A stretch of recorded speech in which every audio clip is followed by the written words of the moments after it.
Orang di surga itu umur berhenti. Nah kalau umur berhenti, kalau lahir bayi, bayi terus dong dia. Nggak ada yang mati juga di surga, Bu.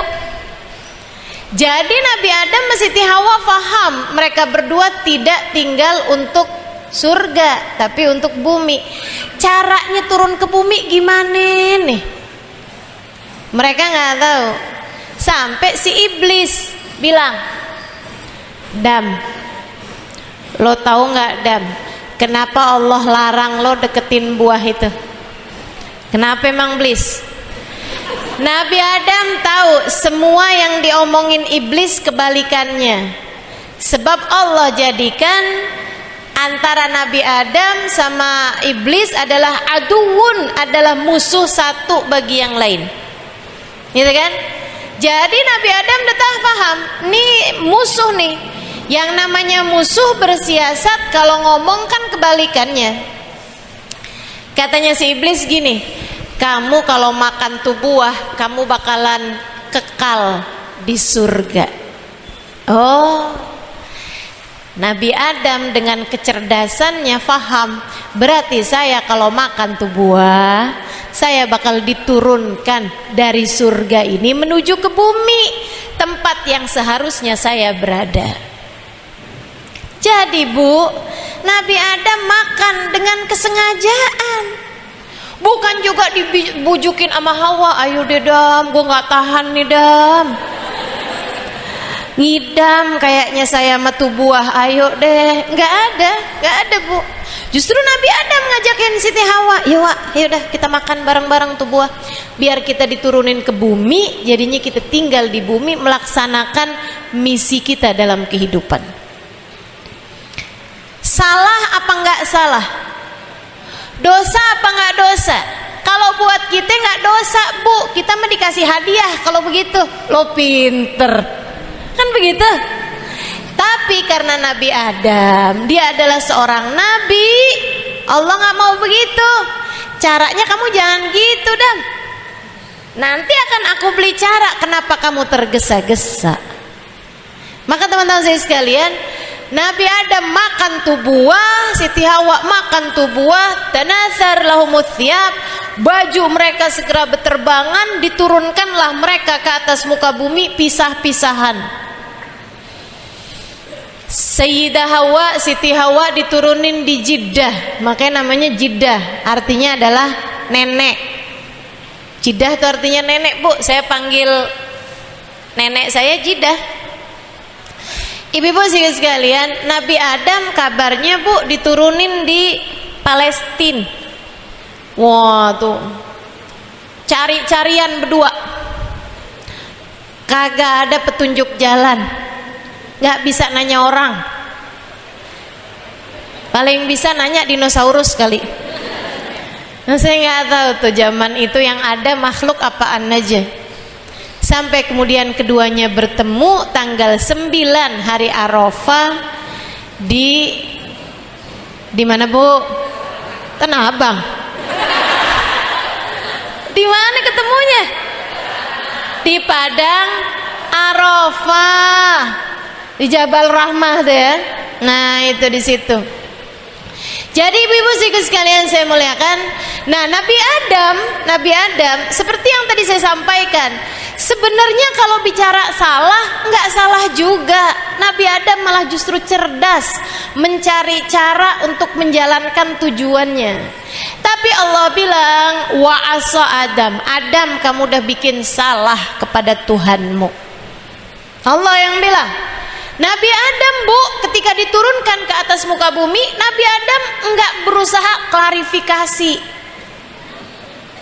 Nabi Adam enggak berusaha cari pembenaran. Nabi Adam enggak berusaha buat bilang, ya Allah kenapa engkau murkai, kenapa engkau bilang saya berbuat dosa. Saya ini kan enggak berbuat dosa ya Allah, kenapa pula engkau hukum saya diturunkan ke atas muka bumi jauh-jauhan dari Hawa. Kenapa? Padahal saya kan gak bikin salah. Justru itu saya lakukan karena saya ingin menjalankan tugas yang telah engkau berikan. Kenapa engkau sebegitu marahnya kepada saya? Nabi Adam gak gitu. Apa kata Nabi Adam? Rabbana dzalamna anfusana wa illam taghfir lana wa tarhamna lanakunanna minal khasirin. Rabbana dzalamna anfusana, ya Allah, aku telah zalim pada diriku sendiri. Aku telah berbuat salah ya Allah, aku telah berbuat dosa ya Allah. Enggak nyari pembenaran, enggak. Maka saudaraku sekalian, di saat kita semua nih yang salahnya dilihat dari semua sudut salah, jangan suka nyari pembenaran. Nabi Adam aja tuh salahnya kalau ditinjau dari sudut sini nggak salah, kan begitu kan ya? Segitunya aja ngakuin kok kalau beliau salah. Dzalamna anfusana, ya Allah, aku telah berbuat salah. Wa illam taghfir lana, kalau engkau tidak ampuni, wa tarhamna, kalau engkau tidak sayangi, lanakunanna minal khasirin, hancur dah saya ya Allah, rugilah saya ya Allah, maka tolonglah ampuni saya. Jangan suka cari pembenaran. Dosa mah dosa aja. Kamu kok gitu sama suami, marah-marah mulu? Ya abisnya dia kayak begitu. Tuh namanya nyari pembenaran. Ayo,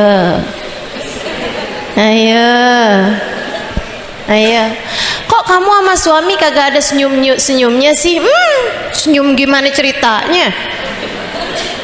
Ntar kalau dia pulang-pulang bawain saya mobil baru. Ini cewek matre rupanya ya. Cewek matre ini dibuangnya kemana enaknya? Ke laut. Teman-teman sekalian saya muliakan, jadi jangan nyari pembenaran.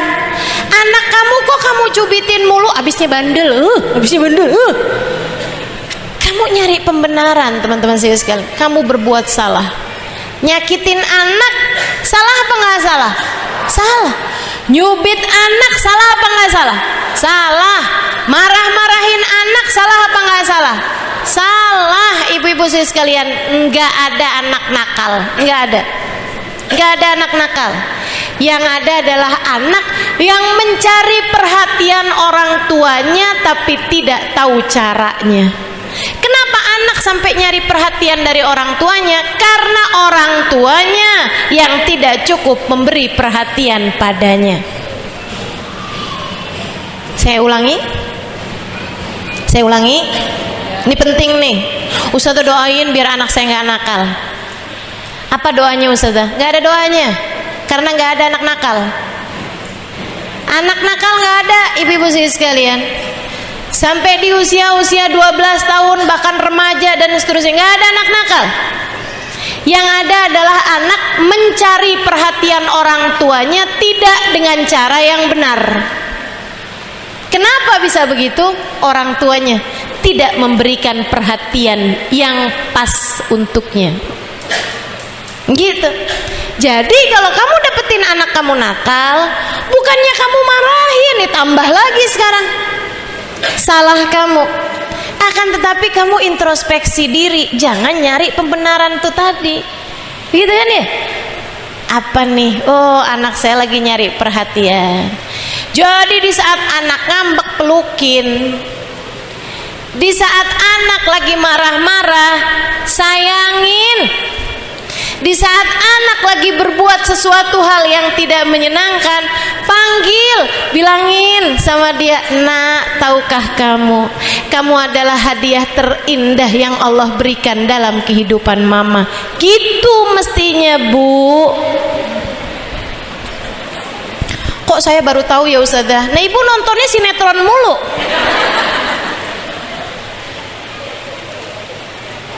Pelajari, itu ilmu. Kan begitu tuh.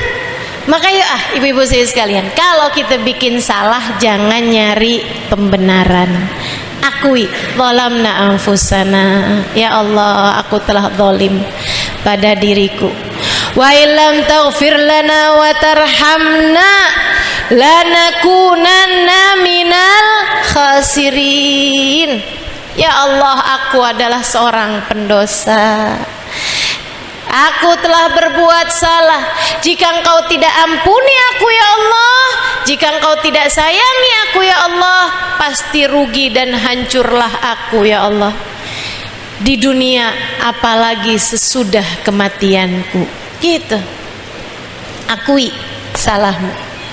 Ucapkan dzalamna anfusana, aku seorang pendosa. Nah, terus kalau udah pendosa kayak gimana nih? Taubat, akui dulu, habis itu kemudian minta ampun. Dzalamna anfusana, itu dulu. Habis itu mintalah ampunan kepada Allah Subhanahu wa taala. Taubatlah kepada Allah. Apa sih taubat? Taubat itu rasa menyesal atas terjadinya dosa, kemudian meninggalkannya dan berjanji untuk tidak melakukannya kembali, serta mengembalikan hak orang lain jika dosanya terkait dengan hak-hak orang, atau sekurangnya minta maaf kepada dia. Karenanya untuk taubat ini ada 4 syaratnya. Ada 4 syarat taubat. Yang pertama, teman-teman saya sekalian, an-nadam, nyesel. Kalau nggak pakai nyesel namanya bukan taubat. Ya ampun, gue udah tua, dulu tuh banyak banget bikin dosa, gue udah puas, udah tahu rasanya semua. Walaupun dia sekarang udah nggak ngerjain dosa, namanya bukan taubat, karena kagak ada nyeselnya. Ya, ada seorang pezina, dia ngerjain zina bolak-balik, ganti-ganti bahkan pasangannya. Satu hari dia kena penyakit HIV, ya, kena virus HIV. Akhirnya kemudian dia pun terkena penyakit AIDS. Sehingga sekalian, dia habis itu nggak lagi berbuat zina. Akan tetapi, kenapa kamu nggak mau berbuat zina? Takut nularin. Nyesel apa kagak nyesel? Kagak nyesel dia. Cuman karena HIV aja. Andai nggak karena itu, dia masih akan mengerjakannya. Oh, ya weh. Sehingga sekalian, ada pemabuk, kemudian berhenti dari mabuknya. Kenapa kamu berhenti? Habisnya gara-gara mabuk nih, saya kena diabetes, saya kena kolesterol, saya kena ini, saya kena itu, jantung saya rusak, lambung saya rusak. Saya ingin panjang umur, karenanya saya berhenti mabuk. Nyesel apa nggak nyesel? Nggak nyesel. Orang yang nggak nyesel nih, teman-teman saudariku sekalian, namanya bukan taubat. Namanya bukan taubat. Gitu kan ya? Dulu sih saya suka marah-marahin suami. Sekarang saya nggak lagi. Kenapa emang? Laki gue udah mati. Misal, dia nggak nyesel. Artinya kalau suaminya masih ada, si diomelin sama dia, si dimarahin mulu sama dia. Galak bener bininya.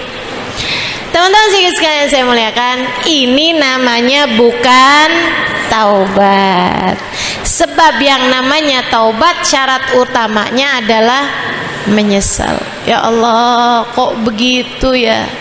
Kok saya kalah sama diri saya, ya Allah? Malu, ya Allah.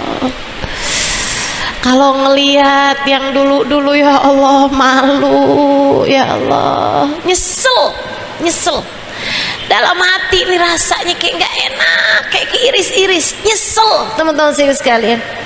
Nah, ini rasa menyesal inilah yang disebut sebagai taubat, yang kata Nabi Muhammad, an-nadam taubah. Nyesel adalah taubat. Satu. Yang kedua, al-igla.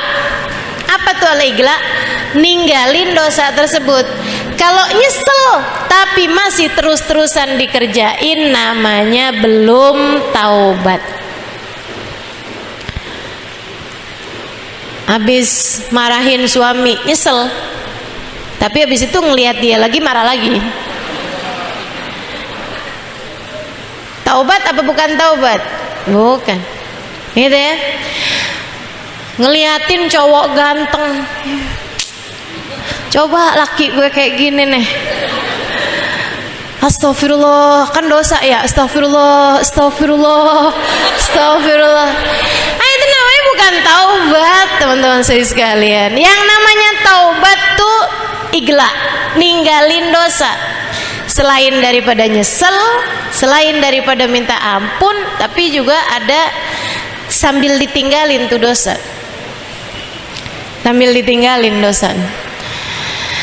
Kemudian yang ketiga, al-azam ala an la ya'ud, berjanji untuk enggak ngerjain dosa itu lagi di saat taubat, ya.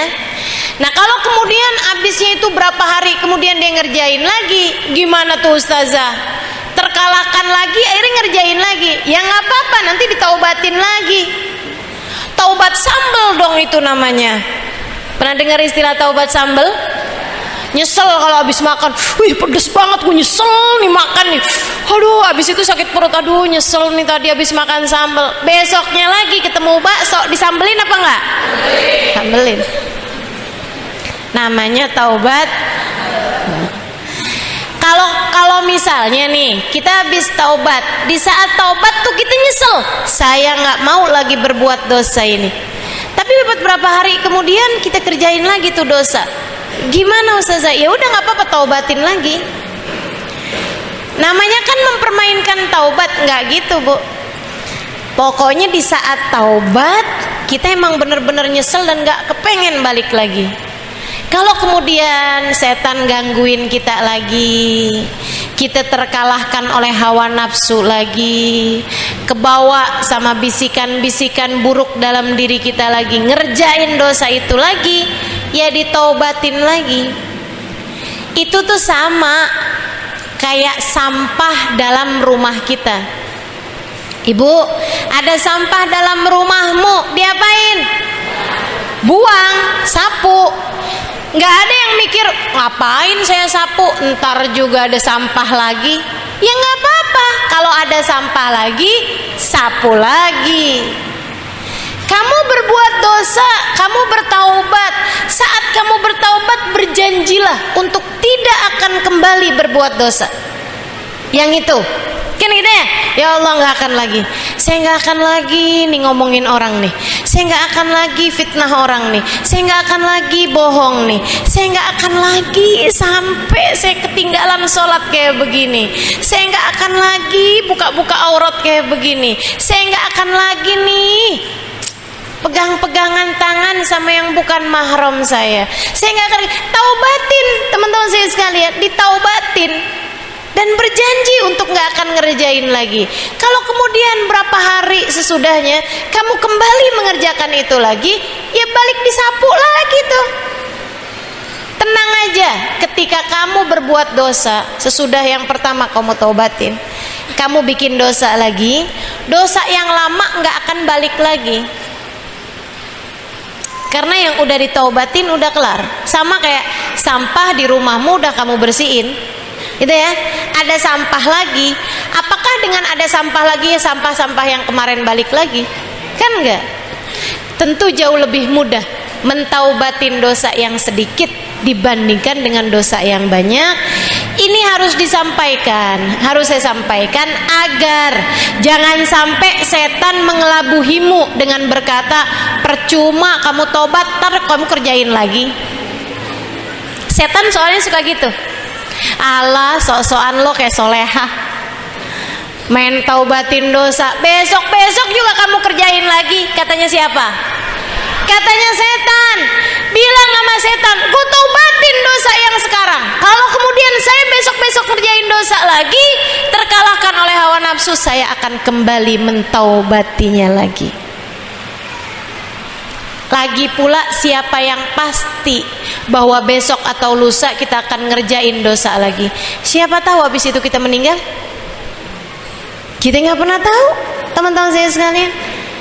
Habisnya itu kita mati. alhamdulillah dosanya udah kita taubati, dosanya udah Allah bersihkan, alhamdulillah. Kan begitu ya. Jadi ada 4 persyaratannya, itu yang nomor 3. Yang nomor terakhir persyaratan taubat. Sehingga sekalian, pertama tadi apa? Menyesal. Yang kedua, meninggalkan perbuatan dosa. Yang ketiga, berjanji untuk tidak melakukannya lagi. Yang keempat nih Bu, kalau terkait sama urusan orang, kita mesti balikin hak orang tersebut atau kita minta maaf sama dia. Kita fitnah dia, kita bohongin dia, minta maaf. Kita ambil duit di sakunya, suami nih ceritanya, ya, minta maaf apa nggak minta maaf? Minta maaf. Gimana Ustazah, udah terlanjur, kalau saya omongin nanti dia malah minta balikin. Padahal kalau minta dibalikin saya nggak bisa balikin, gimana ya Ustazah? Itu yang pinter-pinter minta maafnya. Bang, gimana kalau kita buat kesepakatan? Barang-barang yang tertinggal di baju anggap sebagai barang hilang ya Bang.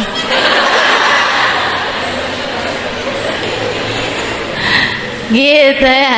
Yang pinter-pinter Bu, jadi istri tuh yang pinter tapi yang menyenangkan, ya kan? Ya Sayyidah Aisyah, istri yang menyenangkan. Kita belajar buat jadi istri yang kayak begitu, insya.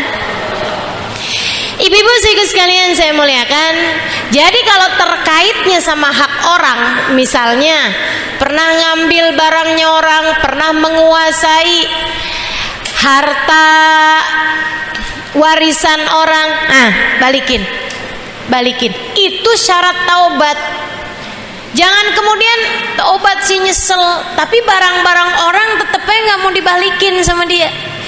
Hak-hak orang nggak mau dibalikin sama dia. Itu nggak memenuhi persyaratan taubat. Maka insya Allah mudah-mudahan bisa kita penuhin syaratnya taubat. Maka emang paling repot tuh dosa sama orang. Karena kan jadi panjang gitu. Syarat taubatnya tuh jadi lama, jadi jauh. Mesti minta maaf dulu sama orangnya. Iya kalau orangnya ngasih maaf. Kalau orangnya nggak ngasih maaf, tuh masih bergantung tuh. Gimana Ustazah kalau kayak begitu? Ya udah minta maaf terus-terusan. Tapi jangan terus-terusan banget yang bikin orangnya akhirnya jadi sebel. Kasih waktu, kasih jeda. Maaf ya, dulu tuh yang fitnah kamu tuh saya. Waduh marah banget kan, tapi maafin ya. Sembarangan, waduh marah dia. Kalau kira-kiranya, kata Imam Ghazali nih, kalau kira-kiranya kamu sebutkan kesalahanmu secara khusus akan membuat dia semakin marah, padahal lukanya udah mulai sembuh, dia udah mulai bisa lupa. Tapi kalau kamu sebutin lagi kesalahan tersebut, bakal bikin dia semakin marah atau malah justru jadi inget lagi sama masalahnya dulu. Nah itu kamu minta maafnya secara umum aja. Maafin ya semua salah saya, yang kamu tahu, yang kamu nggak tahu. Itu umum. Meskipun kalau urusannya sama materi, kamu emang mesti balikin. Kamu mesti balikin. Kecuali kalau kamu minta maaf dan dia memaafkanmu. Dulu inget nggak kamu pernah hilang sendal di masjid? Oh iya inget, tuh kan kita jalannya bareng waktu itu ya. Iya sih. Emang kenapa tuh? Kamu sekarang inget lagi? Saya sekarang mau minta maaf sama kamu. Kenapa emang? Yang ngambil sendal kamu dulu saya. Nah kalau kayak begini gimana nih? Kalau dia minta maaf, kalau dia ngasih maaf, alhamdulillah. Kalau enggak, kamu mesti beliin sendalnya, ya kan? Yang kurang lebih harganya sama, yang kurang lebih nilainya sama, kamu balikin sama dia, gitu. Udah nggak apa-apa teman-teman saya sekalian. Malu di dunia mendingan daripada malu di akhirat. Repot loh itu. Kalau urusannya sama materi, Kata Nabi Muhammad nih, danik min haram, sedanik dari haram. Berapa tuh sedanik? 5.000 kali, 10.000 kali bu, 10.000 kebeli nggak sendal? 10.000 kebeli sendal jepit kali ya? Sendal jepit aja udah lebih deh kayaknya dari 10.000. Itu ibu-ibu sih sekalian, dari yang haram. Jadi ada uang 10.000 bukan punya kamu, kamu ambil tuang, gitu ya. 5.000, 10.000 bukan hak kamu, atau kue misalnya yang senilai segitu, atau bolpen orang misalnya, atau lipstik orang misalnya, atau apa aja yang nilainya segitu bu. Ustazah lipstik mana 5.000? Ya udah segini lipstiknya, udah dikit misalnya gitu kan. Sehingga sekalian, dari yang haram kamu dapat itu bukan punya kamu tapi kamu kuasai. Nabi Muhammad bilang harus kamu bayar di akhirat dengan 70 sholat fardu yang diterima di sisi Allah, yang diterima di sisi Allah, yang diterima di sisi Allah. Kita punya 70 sholat fardu yang diterima di sisi Allah. Apa enggak aja kita nggak tahu? Harus kamu bayarkan buat bayarin hak orang. Cuman satu danik, cuman senilai 10.000 atau 5.000 itu teman-teman saya sekalian. Makanya udah ada urusan sama orang susah. Susah. Makanya bu, yang paling repot di akhirat tuh, saya perkirakan nih, orang yang korupsi. Kan korupsi kan kagak dikit ya. Kayak gimana tuh dia bayar pakai apaan coba? Aduh, repot bener. Makanya ibu-ibu sekalian, dah jauhin dosa, terutama kalau menyangkut hak orang lain. Selebihnya dosa antara kita sama Allah Subhanahu wa taala, nah, kita mintain maaf dari berbuat dosa, menempuh jalan taubat. Sekarang pembahasan terakhir, saya mau ngasih tahu sama ibu-ibu tips meninggalkan dosa. Kalau suka ada nih di antara kita nih ya Allah, gimana caranya ninggalin dosa? Buat adik-adik misalnya gini, pacaran nih ustazah, dosa saya tuh udah suka taubat loh ustazah kalau lagi jauh, tapi begitu ketemu ya aduh, gak kuat. Kalau udah ketemu udah deh tuh. Apalagi kalau saya bilang kita putus ya, dia bilang jadi kita putus nih, kamu gak nyesel? Oh jangan. Ada tuh yang suka gitu. Ya Allah, ya Allah. Sehingga sekalian saya muliakan, ada dosa-dosa yang selama ini tuh kita kerjain, kita tahu bahwa itu dosa, kita pengen ninggalin, tapi nggak kuat, susah gitu. Nah, masing-masing dari kita tahu deh tuh apa dosanya. Kan gitu. Gimana sih Ustazah caranya nih buat tinggalin dosa? Nih saya rangkumin teman-teman saya sekalian, ada berapa poin tuh tadi tuh. Nah ya, cara ninggalin dosa 8. Banyak bener ya, banyak bener. Yang pertama taubat, kan tadi udah kita bahas. Nyesel. Gimana caranya biar nyesel? Saya kok nggak nyesel ya Ustazah? Caranya dengan memikirkan akibat dari dosa. Tahukah kamu, semua keburukan, semua penderitaan di dunia sebelum akhirat selalu berasal dari dosa. Semua yang gak enak datang dalam hidupmu, ya, ini disebabkan perbuatan dosamu. Kata Allah, ma asabatkum min musibah illa fa bima kasabat aidikum. Tidaklah menimpa kepada kalian satu musibah melainkan disebabkan perbuatan dosa kalian sendiri. Ustazah, anak saya kok susah banget ya, nggak mau dengar ucapan saya. Pasti karena dosa kamu. Ustazah, kok ini rezeki seret banget ya. Taubatin, ada dosa kamu tuh. saya kok suami nggak sayang ya sama saya, hatinya tuh kayak bercabang kemana-mana, nggak bisa sayang gitu sama saya. Pasti karena dosa kamu. Tuh teman-teman saya sekalian. Atau bahkan saya kenapa nggak bisa cinta sama suami saya, pasti karena dosa kamu. Beneran Ustazah, beneran. Teman-teman saya sekalian, ada seorang laki-laki ngadu sama gurunya, Syekh, kenapa saya tidak bisa mencintai istri saya seperti dulu lagi? Saya punya istri, saya udah kawin sekarang 10 tahun, tapi saya ngeliatin dia tuh, saya nggak kayak yang dulu gitu. Ustadz, kenapa saya ngelihat istri saya sekarang nggak seperti saya melihatnya yang dulu? Yang dulu ya ampun, dah kayaknya nggak ketemu sama dia sehari rasanya kayak setahun. Sekarang waktu pengantin baru tuh, ya Allah, rasanya tuh kayak saya nggak sanggup hidup tanpa dia gitu. Sekarang kayaknya kenapa mesti ada dia sih dalam hidup saya. Dulu saya lihat nggak ada perempuan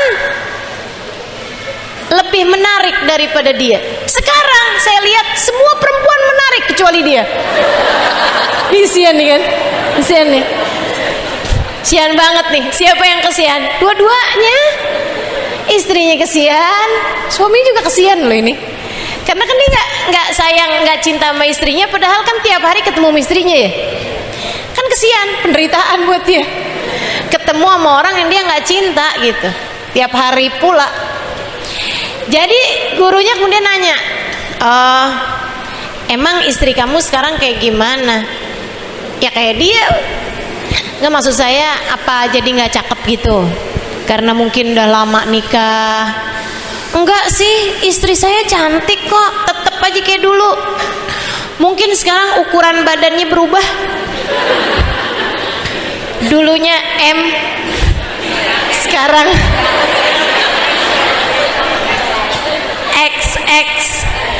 XL. Dulunya kayak gitar Spanyol, sekarang kayak kulkas 2 pintu.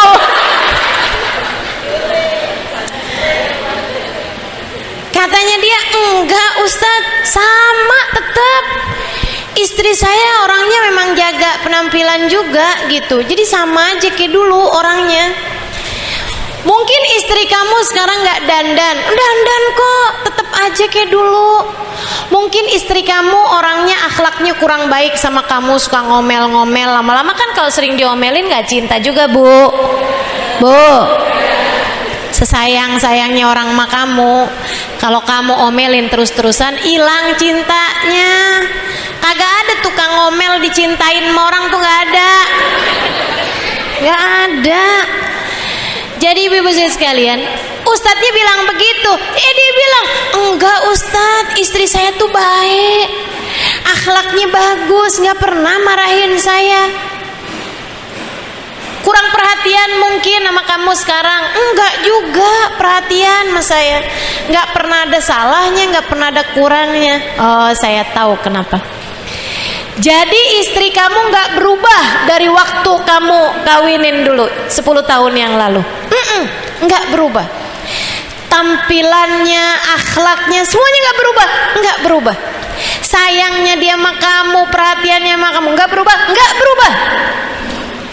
Tapi yang dulu kamu cinta mati sama dia, iya. Yang sekarang kamu nggak cinta lagi sama dia, nggak ada Ustaz. Saya ngelihat dia malahan enek.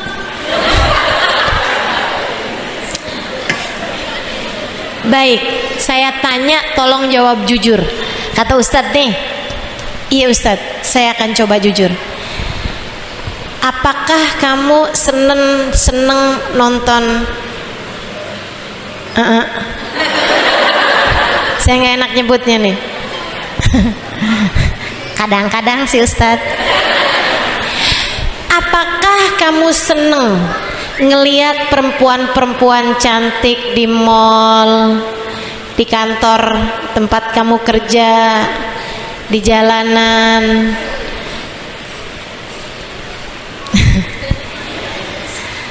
Terutama kalau dia pakai pakaian-pakaian yang seksi. Ustadz, kok tahu Ustadz? Dia bilang, Pak, saya kasih tahu sama Bapak, ketika Allah lihat kamu tertarik sama yang haram, ketika Allah lihat kamu tertarik sama yang dosa, Allah hilangkan ketertarikanmu terhadap yang berpahala.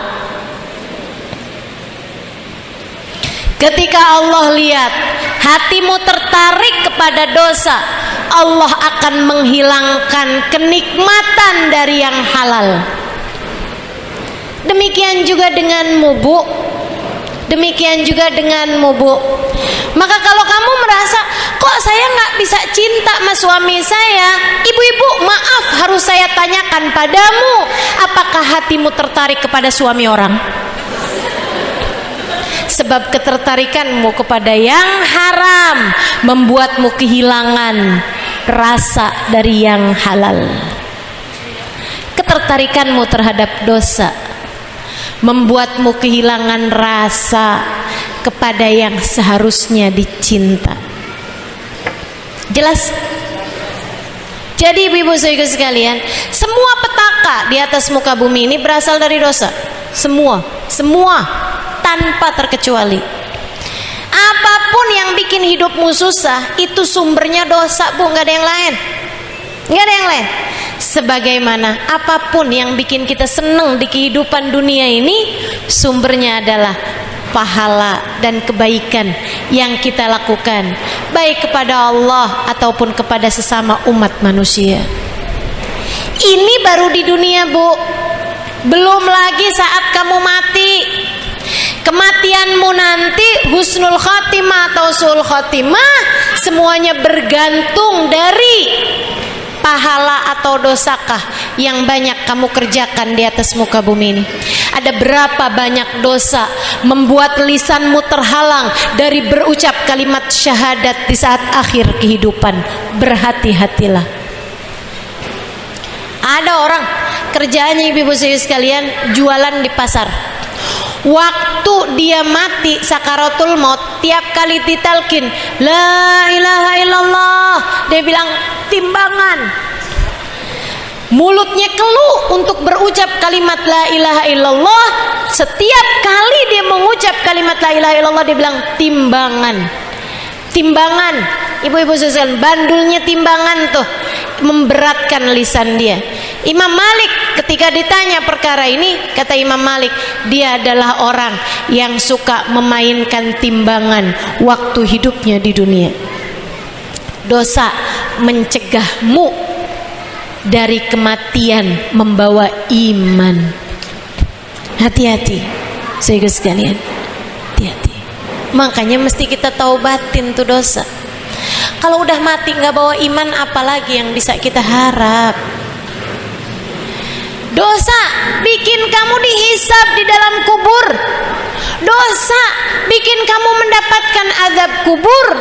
Dosa bikin kamu gak selamat di padang mahsyar. Dosa bisa bikin kamu tenggelam dengan lautan keringatmu sendiri di saat manusia berada di dalam padang mahsyar. Dosa bikin kamu panik di saat amalmu ditimbang. Dosa bikin kamu panik di saat dibuka layarnya di hadapan keseluruhan manusia. Pada hari di mana di saat ditampilkan dosa-dosa di hadapan keseluruhan manusia, dari malunya sampai terkadang daging mukamu berguguran hari itu, meleleh dari malunya. Dosa membuatmu tidak selamat di saat melewati jembatan Sirat. Dosa jika tidak diampuni Allah, satu saja dapat menjadikan kakimu tergelincir saat melewati jembatan hingga kamu harus masuk ke dalam api neraka. Dosa membawa petaka dari dunia sampai nanti di akhirat, teman-teman. Karenanya perlu kita taubati dosa-dosa kita. Berjanjilah untuk tidak kembali melakukan dosa tersebut. Berjanjilah, tidak ada yang membuat hina hidup kita kecuali dosa yang sudah kita perbuat. Itu satu tips meninggalkan dosa. Satu, taubatlah, nyesel atas dosa, karena jika kamu tidak taubat, dosa akan membawa petaka demi petaka dunia sebelum kelak di akhirat. Yang kedua, kamu mesti percaya bahwa kamu bisa ninggalin dosa. Jangan kemudian percuma, saya tobat juga percuma, ntar saya balik lagi tuh ngerjain dosa tuh. Jangan, teman-teman saya sekalian, percayalah. Jangan percaya sama diri kamu, tapi percaya bahwa Allah akan menjagamu. Jangan percayanya sama diri, percayanya sama Allah. Kalau sama diri kita, emang Bu, nih bandel diri nih, bandel nih diri nih, jangan percaya. Saya taubat, dirinya bilang, alah lo juga palingan ngerjain lagi. Enggak, saya akan kuat hati. Ya, liatin aja, besok-besok kamu ngerjain lagi. Karena kamu percayanya sama diri. Tapi kalau kamu percayanya sama Allah, kamu bilang, ya Allah, saya nggak percaya sama diri saya. Nih saya taubat nih dari dosa ini nih ya Allah. Saya nggak mau lagi ketemu sama dia. Nanti saya pacaran lagi nih ya Allah. Saya nggak mau lagi ya Allah. Saya nggak mau. Tolongin saya ya Allah. Berikan kekuatan hati saya untuk bisa menghindari dosa ini ya Allah. Tolong saya ya Allah. Nangis kamu minta kepada Allah Subhanahu Wa Taala. Allah ijabah, teman-teman saya sekalian. Allah ijabah. Tahu-tahu semua Allah dihindarin. Tuh orangnya tahu-tahu pindah kemana. Tuh cowoknya tiba-tiba dianya sendiri yang mutusin kamu. Nah kalau dia yang mutusin nih, hati kadang suka nggak terima juga, sembarangan. Kenapa dia yang mutusin ya? Padahal emang kamu juga emang mau putus gitu kan? Takut mendosa. Tapi dengan dia yang mutusin, padahal itu kan pertolongan dari Allah. Kamu malah mau bilang, liatin ya, gue cari yang lebih cakep daripada dia. Lah, dari dosa pindah ke dosa. Nah tuh, teman-teman saya sekalian, dibantu sama Allah Subhanahu Wa Taala. Minta sama Allah, minta sama Allah, minta sama Allah. Percayalah bahwa Allah bisa menghindarkanmu dari dosa, teman-teman saya sekalian. Itu yang kedua. Kemudian yang ketiga, ada berapa semuanya? Banyak banget ya. Yang ketiga, hindari kesempatannya. Nah nih, yang pertama kamu taubatin, ingetin akibat dari dosa. Yang keduanya tadi, percaya bahwa Allah akan bisa menjagamu sehingga tidak lagi berbuat dosa. Kemudian yang ketiga, hindari kesempatannya. Hindari kesempatannya. Dia ngajakin ketemuan, jangan. Kamu tahu, nih saya kalau ketemu sama dia nih, saya bakalan nih fitnah orang, ngomongin orang nih, pasti. Ya udah, kalau dia lagi ngajak ketemuan, kamu jangan mau. Temen-temen yang membawa kamu kepada perbuatan dosa, hindarin, saudara sekalian, hindari. Ustazah, yang bikin saya bikin dosa nih suami, kan kita nggak bisa hindarin dia. Hindari pemicunya. Saya ustazah tiap ketemu suami saya marah sama dia. Saya marah pokoknya. Pasti kita berantem nih ustazah tiap ketemu. Ya udah kalau gitu hindari. Bukan hindari ketemunya, hindari pemicunya. Jauhin tuh dari wajan-wajan, piring-piring, apalagi pisau-pisau. Hindari, maksudnya yang memicu kamu buat marah. Tiap kali suami kamu ngomong apaan, apa nih yang bikin micu? Tiap kali kamu ngomongin masalah apa, ini nih yang bisa bikin marah. Hindarin. Hindari percakapan-percakapan dengan suamimu yang membuat kamu marah, bertengkar sama dia gitu. Hindari pemicunya, hindari kesempatannya. Tapi udah datang sendiri tuh Ustazah. Gimana tuh? Misalnya ya kalau urusannya memarah, teman-teman saya sekalian, begitu kamu marah, pamitan ke kamar mandi. Kenapa gitu? Karena kata Nabi Muhammad, marah tuh dari setan. Setan tuh dibuat dari api, api padamnya dari air. Maka apabila kamu marah, pergilah wudu. Kata Nabi gitu. Jadi kalau pas kamu ketemu lagi sama suami kamu dan kamu datang marahnya, habis dari mana loh? Ketemu sama cewek itu lagi ya? Wah tuh, kalau udah kayak begitu, suami kamu juga, kamu tuh ya bawaan curiga aja, misalnya begitu kan? Ah, ini udah ada pemantiknya nih. Buruan pergi kamar mandi teman-teman saya sekalian. Mandi, wudu. Emang kalau wudu nggak mempan, mandi aja dulu. Kalau mandi nggak mempan juga, berendam. Berendam di mana Ustazah? Berendam kayak di baskom apa gitu. Pokoknya berendam aja dulu gitu. Itu ngademin, teman-teman saya sekalian, ngademin. Air tuh emang ngademin, ya. Ada berendam aja dulu, habis itu wudu lagi, kuliah keluar. Nah, lebih adem sekarang. Cobain. Ini ilmu nih, nggak jadi apa-apa kalau kamu nggak amalin. Maka belajar buat diamalin. Insya.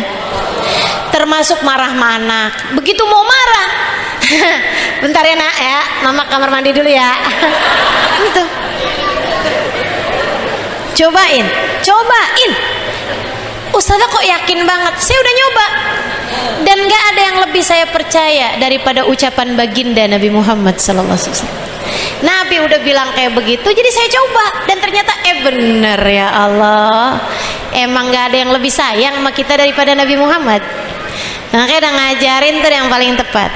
Jadi yang nomor 3, hindari kesempatannya. Yang nomor 4 teman-teman saya sekalian, jauhi pergaulan dan lingkungannya. Apapun itu. Saya kalau kumpulnya sama dia nih, udah nih balik lagi nih saya nih, dugem ngerokok sampai ke alkohol misalnya. Kalau ketemu sama dia, ya udah kalau gitu jangan ketemu sama dia. Apaan aja bentuk dosamu teman-teman sekalian, hindari teman-teman yang membuat kamu terjerumus pada dosa itu. Hindari teman-teman yang membuat kamu, hindari lingkungan yang membuat kamu berada dalam dosa tersebut. Ini juga termasuk untuk anak-anak kamu, misalnya gitu ya. Oh, lingkungannya nih semuanya nih bangsa yang gak beres nih. Jauhin anak kamu dari lingkungan tersebut. Gitu. Ya. Hindari pergaulannya, hindari lingkungannya. Sebab nular teman-teman saya sekalian. Coba perhatiin ya.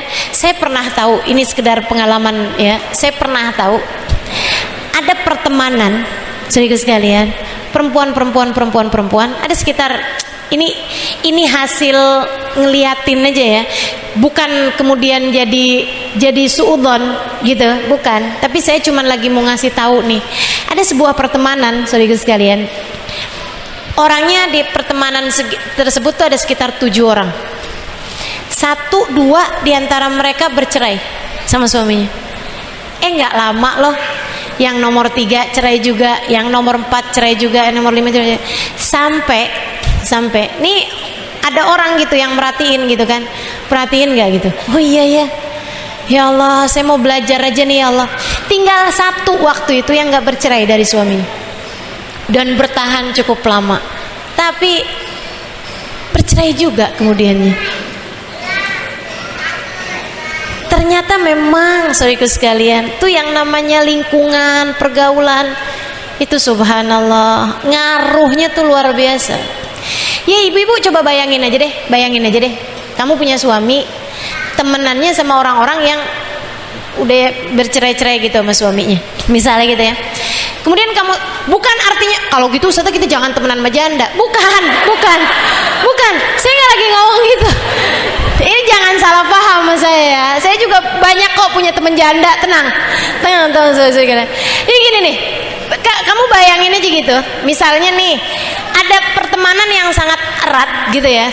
Di saat kamu mengadukan tentang suami kamu, misalnya kayak gini, gue pegel nih sama laki gue, kenapa emang? Iya, ternyata dia ada main sama cewek gitu misalnya gitu ya. Terus nih dia nih yang udah bercerai nih. Ya, lo tahu sendiri kan. Dulu kenapa gue cerai sama laki gue. Terus sekarang abis lo cerai sama laki gue kayak gimana? Wah, hidup gue damai.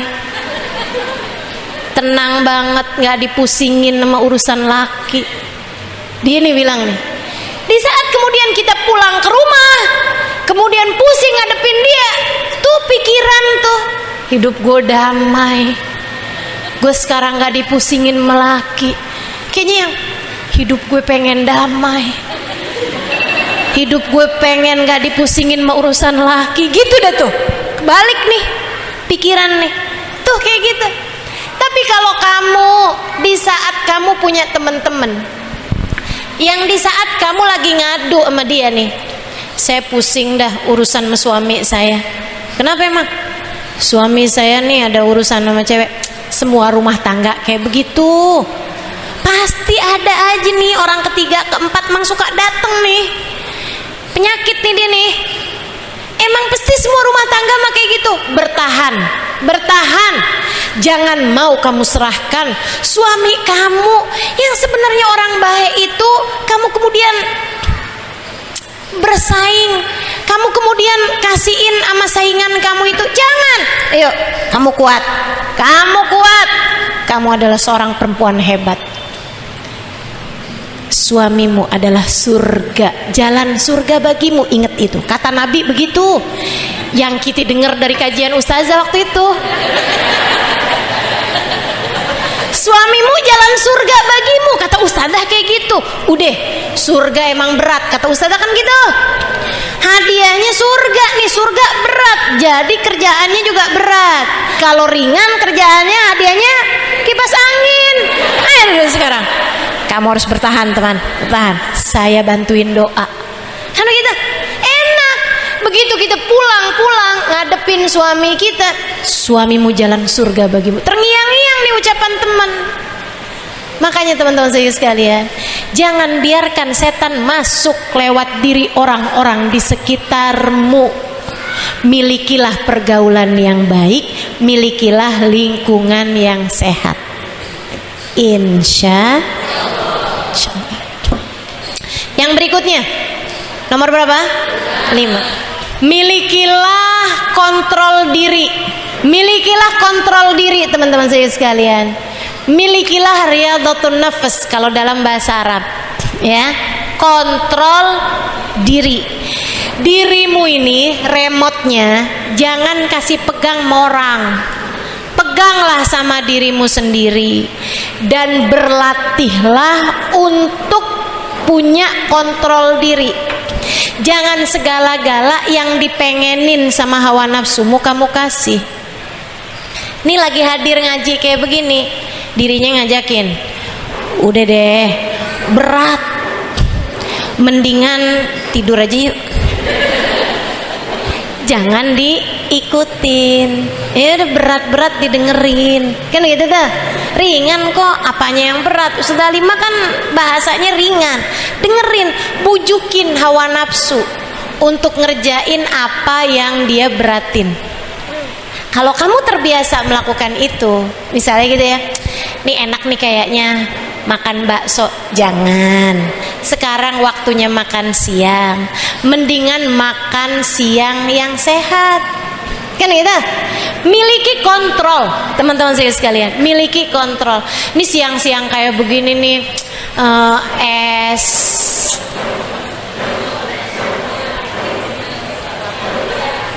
cendol enak nih, gitu ya, misalnya gitu. Atau yang agak-agak berbahaya, soda nih enak nih, yang itu dah, banyakin es, nggak haram tapi kan kurang sehat, ya kan ya gitu ya. Nah, miliki kontrol teman-teman saya sekalian, miliki kontrol. Waktunya buka puasa, ini kalau kamu nggak milikin kontrolnya, ayo tuh pedes-pedes kamu makan, panas-panas kamu makan, es kamu makan, waduh, akhirnya yang terjadi apa? Sakit badan kamu teman-teman saya sekalian. Miliki kontrol, jangan pernah biarkan remote hidupmu dikuasai sama hawa nafsumu. Milikilah kontrol.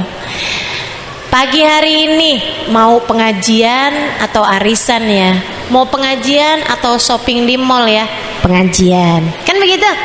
Miliki kontrol terhadap diri sendiri. Apa yang kamu inginkan nggak selalu kamu beri. Jangan kasih semua yang dipengenin sama hawa nafsumu, dan hindari apa yang sebaiknya tidak kamu lakukan. Jangan biarkan kontrol dirimu dipegang sama hawa nafsu. Latih dari yang kecil-kecil, teman-teman saya sekalian. Latih dengan puasa makan, puasa kurangi tidur, puasa ngomong, gitu ya. Semakin banyak kamu latihan. Ini saya kalau biarin mulut saya nih ngomong nih macem-macem nih yang diomongin. Jadi kontrol gitu. Nah itu ya, itu yang nomor 5. Yang nomor 6, bangun kebiasaan baik.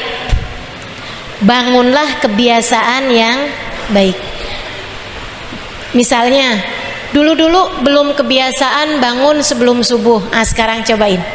Bangun kebiasaan bangun sebelum subuh. Biasa-biasa habis selesai sholat langsung berdiri aja, nggak pakai dikir-dikirannya. Sekarang mulain. Bangun kebiasaan zikir sesudah sholat. Misalnya gitu ya. Dulu nggak punya kebiasaan sholat duha di pagi hari. Ayo bangun kebiasaan sholat duha di hari. Jadi milikilah kebiasaan-kebiasaan yang baik. Nanti itu teman-teman sekalian, kalau kamu terbiasa membangun kebiasaan yang baik, kebiasaan yang buruk dengan sendirinya akan hilang. Gitu. Jadi kalau kamu punya kebiasaan-kebiasaan yang baik, lama-lama akan terhindar dari perbuatan-perbuatan dosa yang menjadi cara kita tadi nih ya, tips meninggalkan perbuatan dosa. Yang ketujuh, saudara sekalian, ini juga ampuh banget. Tiap kali bikin dosa istighfarin. Jangan 1 kali, jangan 2 kali, tapi di bilangan atau di waktu yang bikin kamu jadi terhindar dari berbuat dosa. Misalnya, mastiin diri, tiap kali saya berbuat dosa, ya, tiap kali saya berbuat dosa, saya akan istighfar 100 kali. Misal kayak begitu. Jadi habis, ya ampun bikin dosa lagi nih, ya Allah kok nonton yang nggak bener ya. Misal, duduk, Astagfirullah 100 kali. Misal gitu. Saya nyebut 100 kali itu nggak harus ya, terserah kamu mau berapa gitu. Tapi maksud saya jangan di bilangan yang sedikit, karena tetap aja tuh nanti kebiasaannya ringan. Kebiasaan buruk kamu ngerjain dosa tuh tetap ringan. Tapi dengan kamu kasih bilangannya 100 kali, itu kan akan jadi bikin hawa nafsu kamu tuh nggak tuman gitu. Sehingga sekalian, ini kan kita bikin dosa nih tuman nggak? Kebiasaan gitu. Nah kalau udah kebiasaan kan dia jadi enak aja ngerjainnya. Dengan setiap kali kamu bikin dosa, kamu susuli dengan istighfar, nanti kamu jadinya nggak tuman, nggak kebiasaan, nggak jadi dosa tersebut sebagai sebuah kebiasaan.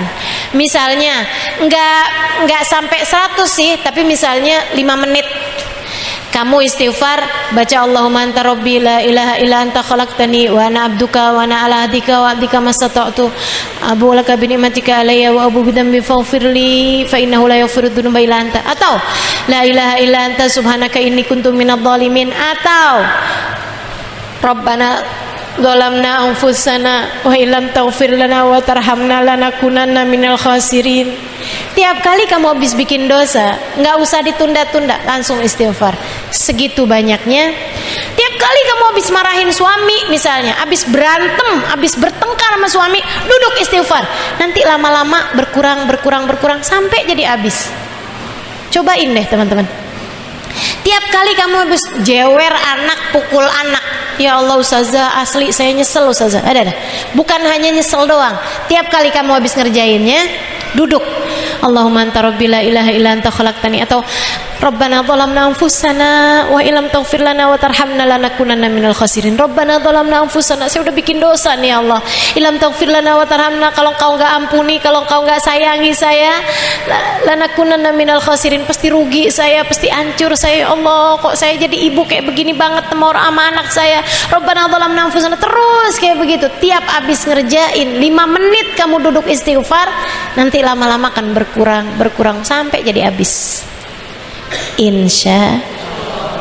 Dan yang terakhir, saudaraku sekalian saya muliakan, berdoalah dan beristighfarlah tiap pagi, minta agar dijagain sepanjang hari sampai malam dari berbuat dosa. Saya ajarin sebagai bagian terakhir dari kajian ini, yang diajarin sama Nabi Muhammad kepada Sayyidah Fatimah Zahra putrinya. Bacain ini kalau dibaca tiap pagi 19 kali. Jangan tanya kenapa 19 kali sih Ustazah. Nah, ada diajarinnya segitu. Diajarinnya segitu. Siapa yang ngajarin? Nabi Muhammad. Kepada siapa? Putrinya Fatimah. Dan beliau Sayyidah Fatimah mengajarkannya kepada segenap umat. Siapa yang melakukan ini, bacaan ini tiap pagi 19 kali, dihindarkan sepanjang hari tersebut dari perbuatan dosa yang ingin dia hindari selama ini. Dikasih kekuatan kamu untuk menghindarinya. Apa bacaannya? Ya Hayy ya Qayyum birahmatika astaghits wa min adzabika astajir, aslih li sya'ni kullah wa la takilni ila nafsi wa la ila ahadin min khalqika tarfata ain. 19 kali baca itu. Ya Hayyu ya Qayyum birahmatika astaghits wa min adzabika astajir, aslih li sya'ni kullah wa la takilni ila nafsi wa la ila ahadin min khalqika tarfata ain. Panjangnya Ustazah. Gimana cara saya ngajarinnya? Tulis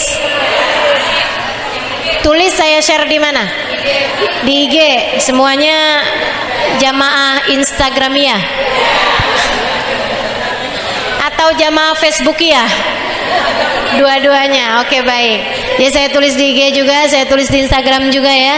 Ya Hayy ya Qayyum birahmatika astaghits min adzabika astajir, aslih li sya'ni kullah wala takilni ila nafsi wala ila ahadin min khalqika tarfata. Ini yang kesian ibu-ibu yang udah tua-tua nih. Instagram belinya di mana? Katanya gitu. Tanya sama anaknya.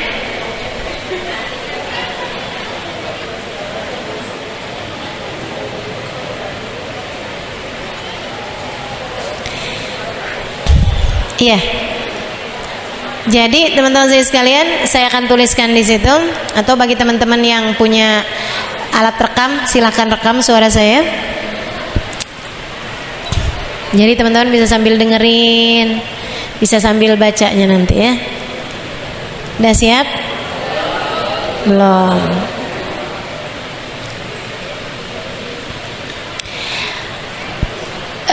Saya rasa ada di Hulasah ya, zikir pagi ya, zikir pagi siang. Nah itu, cuman di situnya aja tuh yang zikir pagi sore maksud saya. Di Al-Wirdul Latif ya, ada ya. Coba nanti bisa dirujuk juga bagi yang punya catatannya. Nah, saya akan bacakan sekarang. Ayo tekan tuh bagi yang sedang rekam. Bismillahirrahmanirrahim.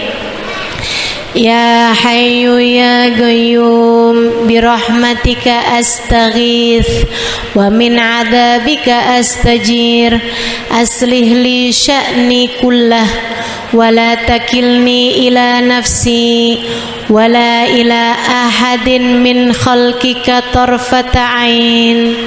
Ya Hayyu ya Qayyum birahmatika astaghits wa min adzabika astajir, aslih li sya'ni kullah wa la takilni ila nafsi wa la ila ahadin min khalqika tarfata ain. Nah tuh ya, artinya apa tuh? Ya Hayyu ya Qayyum, wahai zat yang maha hidup, wahai zat yang maha kuat, aslih li sya'ni kullah, tolong benerin diri saya semuanya, seutuhnya, benerin semuanya ya Allah. birahmatika astaghits, dengan rahmatmu aku berharap. Ya Hayy ya Qayyum, birahmatika astaghits, dengan rahmatmu aku berharap. Wa min adzabika astajir, dari azabmu aku berlindung. Aslih li sya'ni kullah, benerin diri saya secara keseluruhan ya Allah. Aslih li sya'ni kullah wa la takilni ila ahadin min khalqika tarfatan wal takilni ila nafsi, jangan biarkan kontrol diriku kepada hawa nafsuku. Wala ila ahadin min khalqik, jangan biarkan diriku dikuasai oleh satupun dari makhlukmu, tarfata ain, meskipun sekejap mata. Artinya bagus banget, kita minta sama Allah agar diri kita dibenerin sama Allah, dan diri kita nih, kebaikan diri kita biarkan Allah aja yang menguasainya. Jangan dibiarkan dikuasai oleh hawa nafsu, jangan dibiarkan dikuasai oleh sesiapapun dari hambanya, dari makhluknya Allah Subhanahu wa ta'ala. Baik tuh teman-teman saya sekalian, baca berapa kali? Kapan bacanya? Pagi hari. Sebelum kita mengerjakan apapun dari dosa-dosa yang kita khawatirkan, baca dulu itu. Insya Allah Allah kasih kemudahan hari-hari kita untuk meninggalkan perbuatan-perbuatan dosa. Amin ya Rabbal. Rabbana zalamna anfusana wa illam taghfir lana wa tarhamna lanakunanna minal khasirin. Rabbana atina fid dunya hasanah fil akhirati hasanah wa qina adzabannar. Dawam fi subhanakallahumma wa tahiyatum fiha salam. Akhiru da'wana anil hamdulillahi rabbil. Mudah-mudahan dapat mengamalkan apa yang sudah kita pelajari pada hari ini. Ila hadratin Nabi, Al-Fatihah.